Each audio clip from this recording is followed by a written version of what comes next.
Hey everyone, welcome to the Week 8 recap of the Denker Family Fantasy Football Podcast. I'm your host, Paul Jensen. Glad to be back in video form. Last week I wasn't sure what was going on.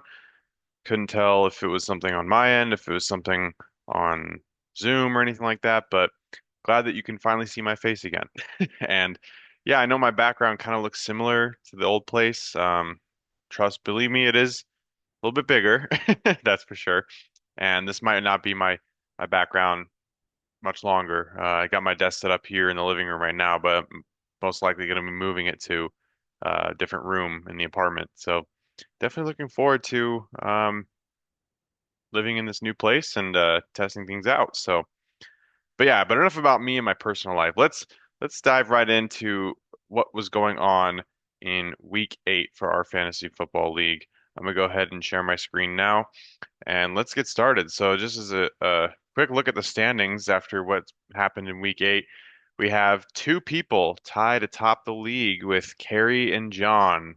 How about them Lops? 6-2. Of course, they played each other, and John obviously beat Kerry, so they could be tied for first. So, John's got a little bit of bragging rights, although Kerry's still technically ranked number one because she has more points for than John does. But we got the Lops leading the way at 6-2, and then you got this group of three here at 5-3, just one game behind first, Ben, Tom, and Nels. And then you got the 4-4s, the teams that are just on the cusp or on the bubble of getting the playoffs, or are obviously just trying to avoid being the part of the bottom feeders, like Carroll at 4-4, who's won two in a row, by the way, and Garrett, who's lost two in a row. He's now at 4-4. So you got the 500 teams. And then you have the bottom feeders, myself and Joan, both 2-6. We both had a little bit of hope after last week. Um, we had both won in week 7, getting our second win, and then went back to the losing column. So Joan and I are very much struggling. And then Adrian just continues to struggle, getting his seventh consecutive loss of the season. He is just not in it at all. He's having some hard times. Although he's only technically 3 games out of a playoff spot, he really needs to turn things around quickly, or else it's not looking good for him. And then obviously looking down here, the points for Carroll is still atop the league at points for. We have 4 teams in the 1,000 mark for points for. So Carrie, Carroll. I almost said Gary Carroll. Carrie and Carol.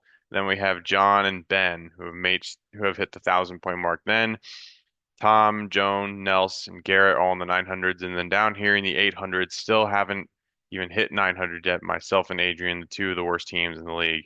Points against is a little interesting. We have Nels, who's been the luckiest in terms of points against. He has not given up many points.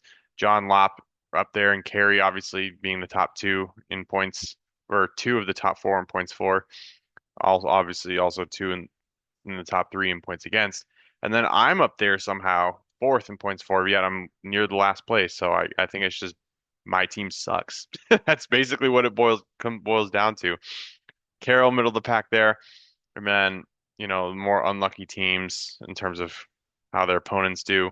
Tom, Ben, Garrett, Joan, and Adrian. Yeah, Adrian is dead last in both points against and points for. He is both unlucky and bad.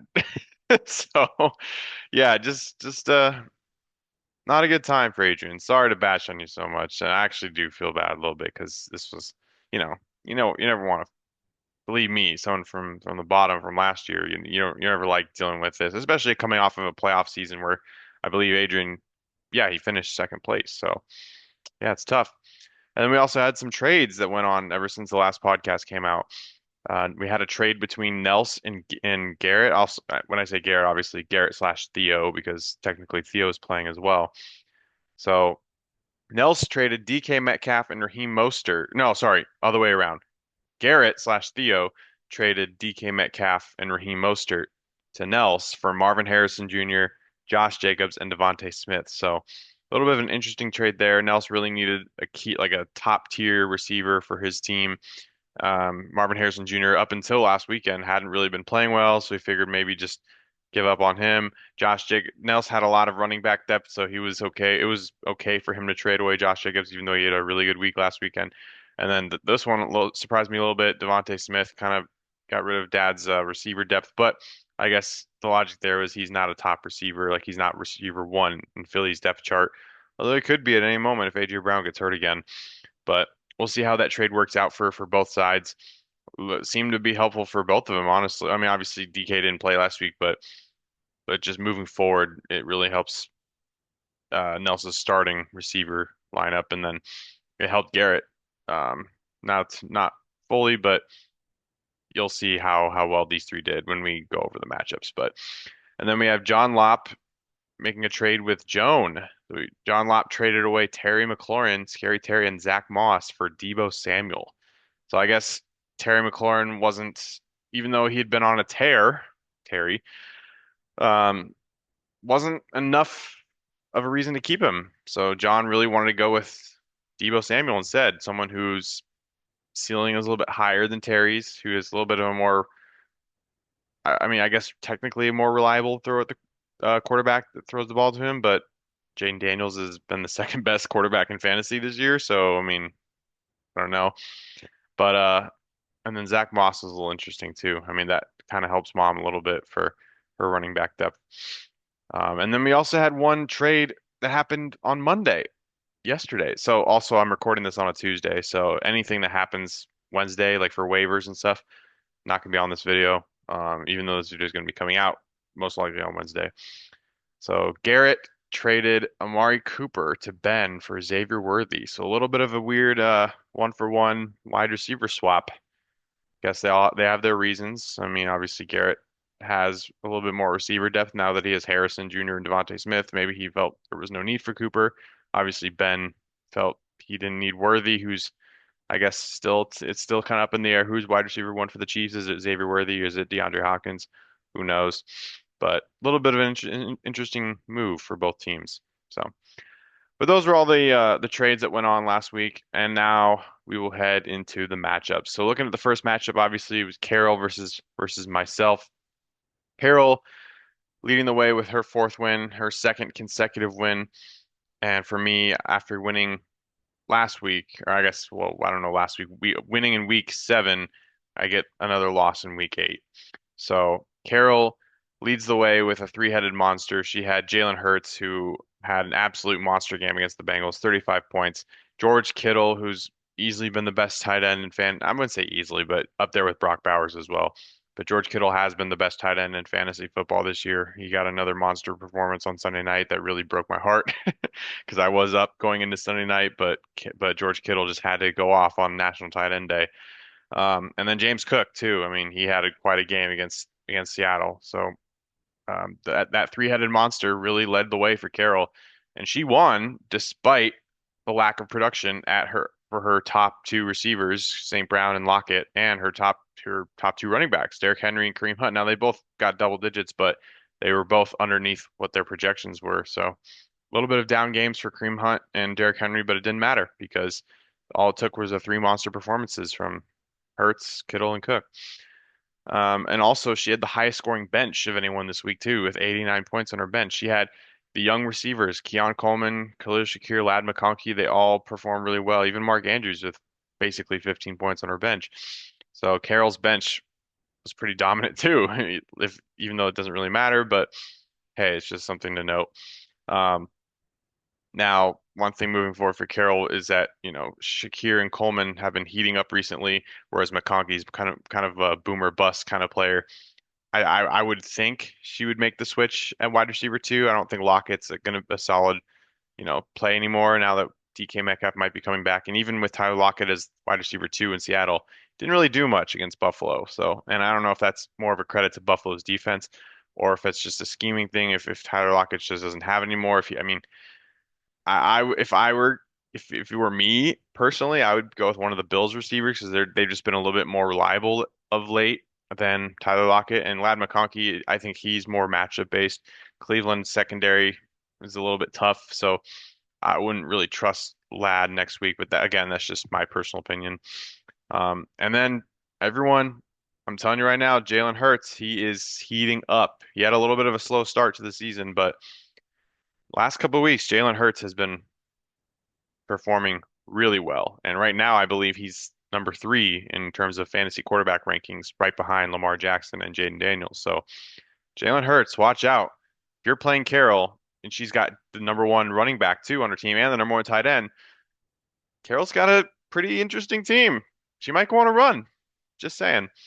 Um, and then obviously looking at my side of things, obviously Sunday Night Football injury was key for me. I was leading going into that final game on Sunday night. I had Jordan Mason, she had George Kittle. Jordan Mason gets hurt early in the game and he was out the rest of the game and I had no shot after George Kittle just went off. So the injury bug strikes me once again, and adds another loss to the season for me. My running backs did pretty well. Kyron Williams obviously doing his thing. DeAndre Swift, he's been heating up the last couple of weeks. I like what I'm getting from him. And my tight end, Cade Otton, it was a great pickup also. He really helped me out too, especially since the Bucks receivers have been hurt lately.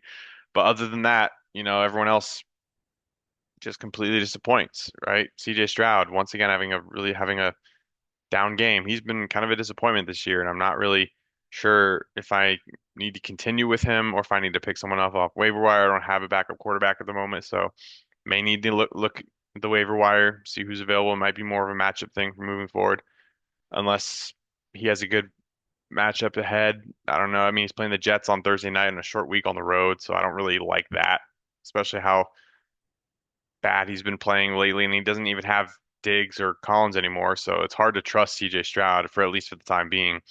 Um, and then also my wide receiver depth is virtually gone now. I mean, Mike Evans is out for a while. Brian Thomas Jr. played well, but he got hurt, so and we don't know how long he'll be out for. So it's a little bit shaky for me. And obviously Jameson Williams got suspended. I'm not sure if I'll keep him, to be honest. I might drop him. So free, just letting you guys know I might drop him real soon. Um, good luck if anyone wants him. But hopefully Michael Pittman steps up with Joe Flacco now the starting quarterback in Indianapolis. Now that they benched Anthony Richardson, and obviously I'm putting a lot of eggs in Romeo Dobbs' basket too. So it's not good. I mean, my receiver depth has really taken a hit the last couple of weeks with injuries and the suspension. Um, and then I guess one thing to look at the bright side, my running backs are doing pretty well. Kyron Williams and DeAndre Swift have been two-headed monster at running back. And Otton, will he continue to surge? Is he someone to, you know, be cognizant of on the rise for tight ends, or is he more of like a one-hit wonder and he's going to have like one or two? I mean, I guess he had a good week last week too. I just didn't start him. So, and obviously with Flacco coming back, I think Pittman will start to perform a little bit better. And obviously, of course, waiting on whenever Christian McCaffrey's healthy, probably won't be ever. So, still have to deal with that decision, but whatevs. All right, moving on to the next matchup, we have Nels versus Joan, our first husband and wife matchup of the week. We had another one, obviously. Nels coming away with the win. He got his fifth win of the season. Joan, once again, losing just like me, getting her sixth loss of the season. Nels had the highest scoring team of week five. Or sorry, not week five. What am I saying? Week eight. Nels had the highest scoring team of week eight. He had 154.64 points. He had four players with 20 plus points. His quarterback, Jane Daniels, Bijan Robinson, Devon Achane, and Travis Kelce. Man, he finally had his breakout game. Um, and even Zay Flowers, one of his newcomers, he picked Zay Flowers off waiver. Even he had 18 and a half points. So he basically had five players pretty much get 20 points, which is just really, you don't see that much often. Um, so yeah, and then I mean everyone else kind of just did their thing, but having that four, basically five-headed monster, those five, it doesn't really matter what everyone else did. That really helped him pave the way. And his bench, Bo Nix did pretty well too, but obviously, you're not going to start him over Jaden Daniels, especially the way Jaden Daniels has played. So, and then Raheem Mostert, surprisingly, as a backup running back, got 16 points. Darnell Mooney too. Look out for him. I think he's someone to keep an eye on. He's got a good matchup coming up next week against Dallas. I like what he's been doing lately, so I wouldn't be shocked if Nels played Darnell Mooney at flex a little bit more, or maybe at wide receiver if DK Metcalf is still hurt, which I doubt, or if he doesn't like Zay Flowers matchup against the top Denver Broncos pass D. So it's interesting. We'll see how it goes out with Nels. That trade that he made with Garrett may hurt his running back depth a little bit. Um, but it really shouldn't, honestly, because Achane and Robinson they're just a two-headed monster at running back right now. And Javonte Williams has had his moments, and Nick Chubb, he's still Nick Chubb, so we'll see if he can come back to his old self eventually. So, and then also, I don't know if this helps or hurts him too, but Deontay Johnson today got traded from the Panthers to the Ravens. So will that really impact Zay Flowers' production moving forward? So it looked like it was a good pickup for 1 week for Nels, but we'll see if it continues that way or if Deontay starts taking away some targets from Zay Flowers. And then on Jones' side, overall, her team did pretty well. I mean, she had 123 points. Also, by the way, every single player this weekend got at least 115 points. So that's pretty crazy. Yeah, everyone got triple digits. So a really high scoring week in fantasy. But going back to mom, overall the team did well, just not well enough this time. And obviously, not much she can do when the opponent's just absolutely dominating. I mean, she only had three players in single digits, defense, kicker, and Chuba Hubbard, and even then he had 9 points, so almost 10 there. But she also only had one player in the 20s with Lamar Jackson. Everyone else kind of just even keel in the teens there, which is not bad, obviously, but it just hurts when, you're going up against someone who has four 20 plus players. Um, her wide receiver depth is looking strong, especially with the trade that she made with John getting Terry McLaurin, and the fact that Stephon Diggs just got out and he's out for the season, and Nico Collins is still out for Houston. So Tank Dell, he's all of a sudden wide receiver one in Houston. So I told mom, I was like, don't give up on Tank Dell quite yet. Now I didn't know it would be for injury reasons, obviously, but now all of a sudden Tank Dell is a top receiver in Houston now. Will it change things? I mean, she's still got McLaurin, Neighbors, and Brown, who are clearly three really great receivers to start in fantasy. So I guess it's more of a matchup thing moving forward with her. Also, one thing to consider, maybe even like now that she has Zach Moss, is that someone to start? I mean, obviously he didn't do well against Philly last week, but he has a nice favorable matchup against Vegas coming up, and they have one of the worst run defenses ever. So I think it might be time for mom to consider starting Zach Moss, maybe even over Rashad White, because Rashad White's facing Kansas City, who I believe has the top rushing defense.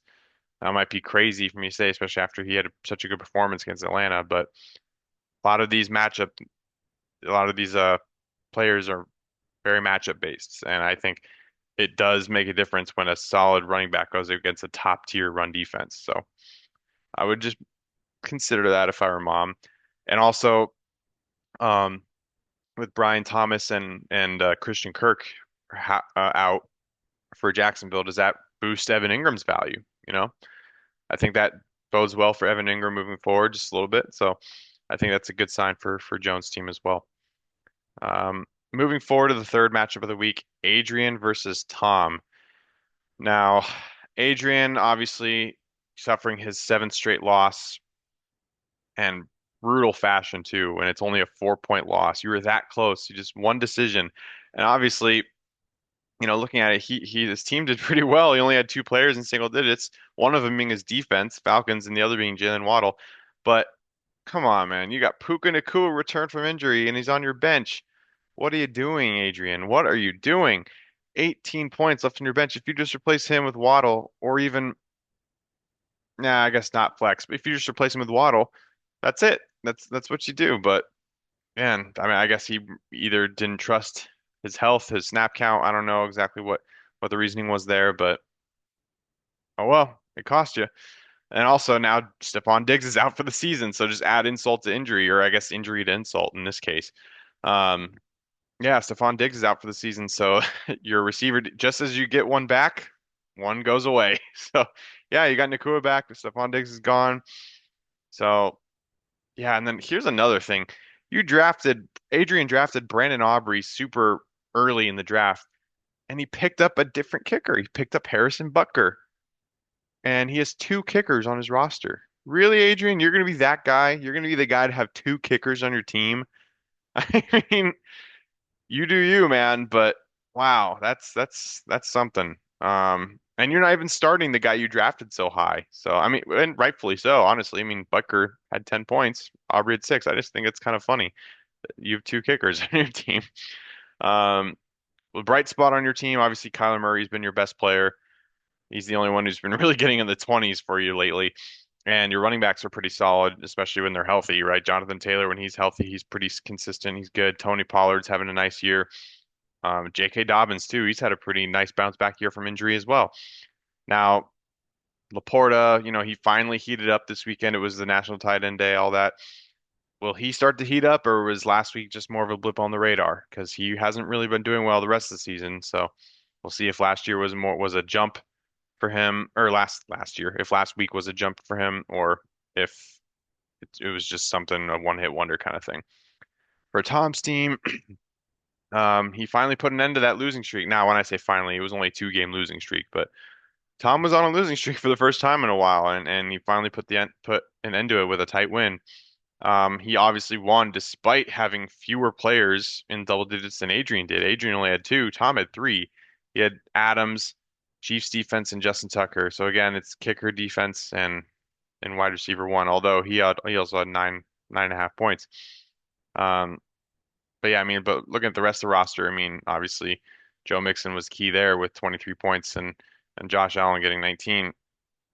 Um, I'm just gonna say it. Tom might have the best starting running back group in our league. I mean, he has three of the top 10 running backs in fantasy with Barkley, Montgomery, and Mixon. So yeah, that's really great to have. Depth wise, not so much, but I mean, when I believe Barkley and Montgomery have already been on their buys, so all you have to do is just wait for one buy for Joe Mixon, and you can swap him out with anyone you pick up, like a receiver or maybe a tight end or something like that for one week, and the rest of the season you're golden. I mean, you got one of the best running back groups in all the league, Tom. Um, and obviously, I think his wide receiver is probably the biggest weakness on his team, but even then, it's not really a true weakness. Uh-oh, what happened here? Did I lose power? Oh no. Oh, what happened? I do not. Am I still recording? I might be still recording. Yikes, technical difficulties, everyone. I don't know what happened. Sorry, I apologize. Not sure if am I still recording? I think I am. Lights on. That was weird. My screen just went totally black. I have no idea what happened. All right, well, I think I'm still recording. I hope I'm still recording. I don't know what happened there, but I apologize for any technical difficulty. That was really weird. Um, but I'm just gonna assume I'm still recording and just keep going. So, like I said, wide receiver probably the one weakness on Tom's team, but even then, Devontae Adams isn't bad, Garrett Wilson isn't bad. Now they're on the same team, so that kind of does impact things a little bit. Um, but yeah, it's probably the one position of concern I would have for Tom. And then one other thing looking forward for Tom is Tom going to be sticking with Tucker Kraft at tight end, or will TJ Hawkinson eventually be replacing him? Because he's supposed to come back any week now. He might even come back this upcoming weekend on Sunday Night Football. So it'll be interesting to see what decision he makes at tight end. Kraft versus Hawkinson. Now Hawkins coming off injury, I would understand if he doesn't go with him right away, but he's been a top tight end in the past, and I think last year he was a solid tight end too overall. So interesting things to come in that decision for Tom. Moving on to the next matchup, the other husband and wife matchup, Carrie versus John.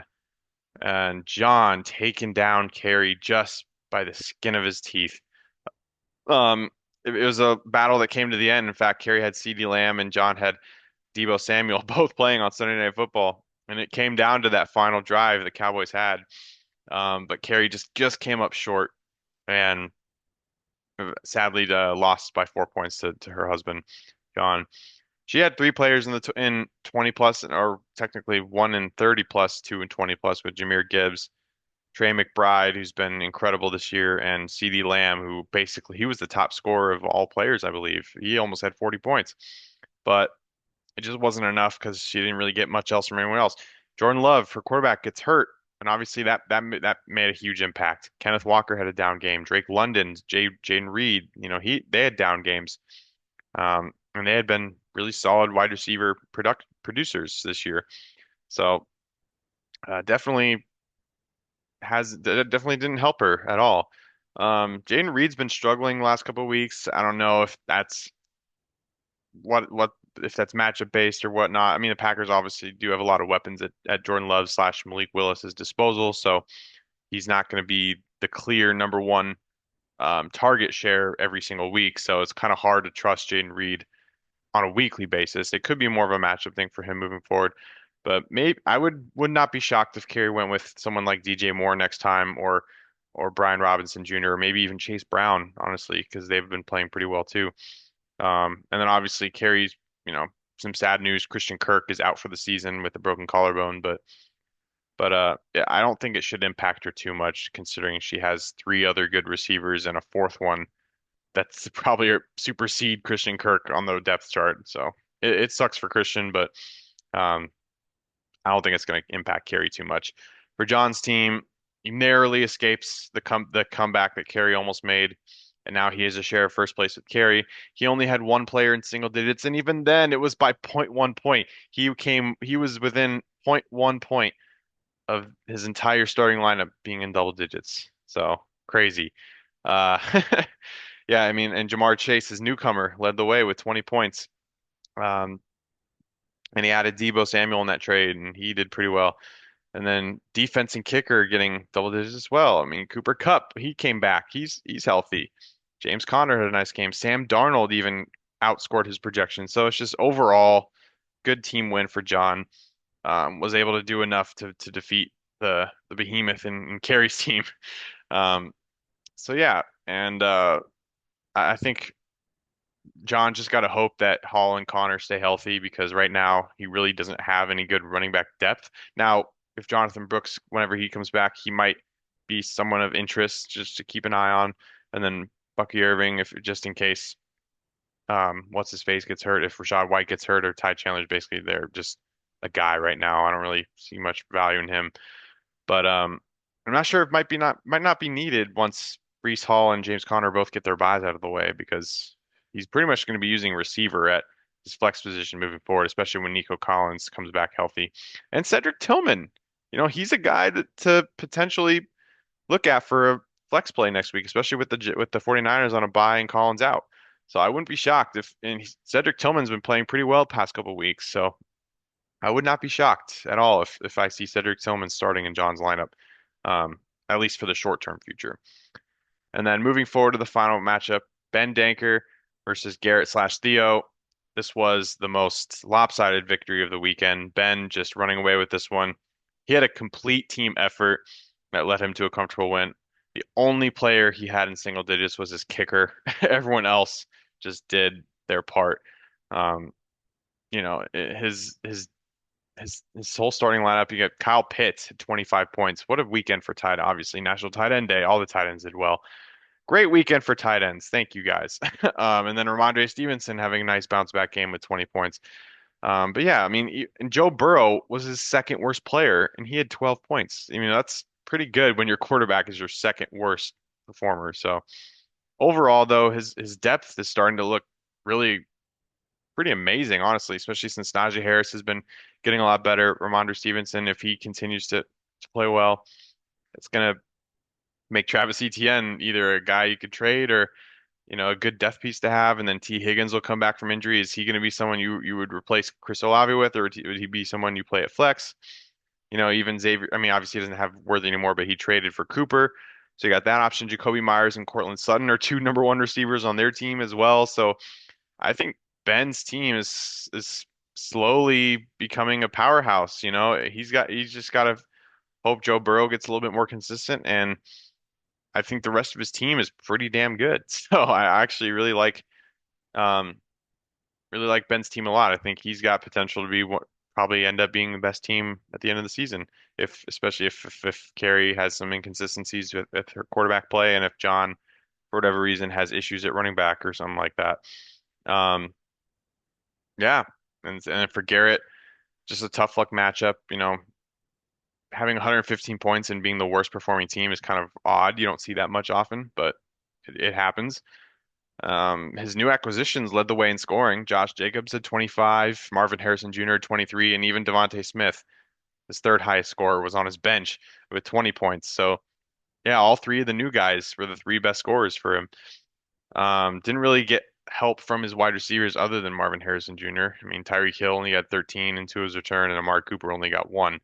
So not a good game for them. And also Brock Bowers only had 10 points. You're just used to him seeing him do a lot better. Aaron Jones kind of a down game as well. He did pick the right quarterback. I will give him props for that. Patrick Mahomes over Jared Goff. I wouldn't have done it personally, but I would have been wrong. So and this was Mahomes' best performance of the year, and it was with 18 points. So take that with a grain of salt or with whatever. The trade that he made with Nels to get Jacobs and Harrison and Devontae Smith, I think obviously that helps him with his starting running back group, Jones and Jacobs. It's pretty good. And even having Madison as like your third running back's not bad either, honestly. He's been pretty solid. Um, and it's wide receiver depth too, Tyreek, Harrison, and then Devontae Smith, and even Xavier Worthy, right? Because he has him now too. So I think his depth has been improved. Now, will he continue to pick the right quarterback moving forward? Is Patrick Mahomes going to be able to take a step up and really play a lot better rest of the season? Or is he going to go with Jared Goff eventually? We'll find out. So yeah, those are the matchups from week 8. Last but not least, just a quick look at week 9. Going off of the last thing we were just talking about, Garrett versus myself. Now we had faced each other in week 1, and Garrett beat me week 1. So I'm looking to get my revenge here in week 9. I think the key for Garrett is will he have the right combo at quarterback, wide receiver 2, and flex. I think that's going to be key for Garrett. If he picks between obviously Goff or Mahomes, based on recent performance, you'd pick Mahomes, but Goff overall has been the better quarterback all season. For wide receiver 1, obviously it's going to be Tyreek Hill, but wide receiver 2, you got a lot of options. Cooper's not there anymore for him, but you can go with Harrison, you can go with Devontae Smith, you can go with maybe Keenan Allen if you like the matchup against Arizona, and then obviously who do you go with at flex? Do you go with a guy like Madison going against Cincinnati? Do you go with David Njoku, who had a pretty nice week, so last couple weeks for Cleveland? It's very interesting. He's got some options that Garrett has. And for me, for me it depends on, if I'm going to go with Stroud or if I'm going to pick up a different quarterback. Um, and I need my backup receivers to step up. I need Pittman to step up with Flacco at the helm. I need Romeo Doubs to have a better game because no Mike Evans and no Brian Thomas would really hurt me. That would hurt tremendously. So yeah, not in a good spot for myself.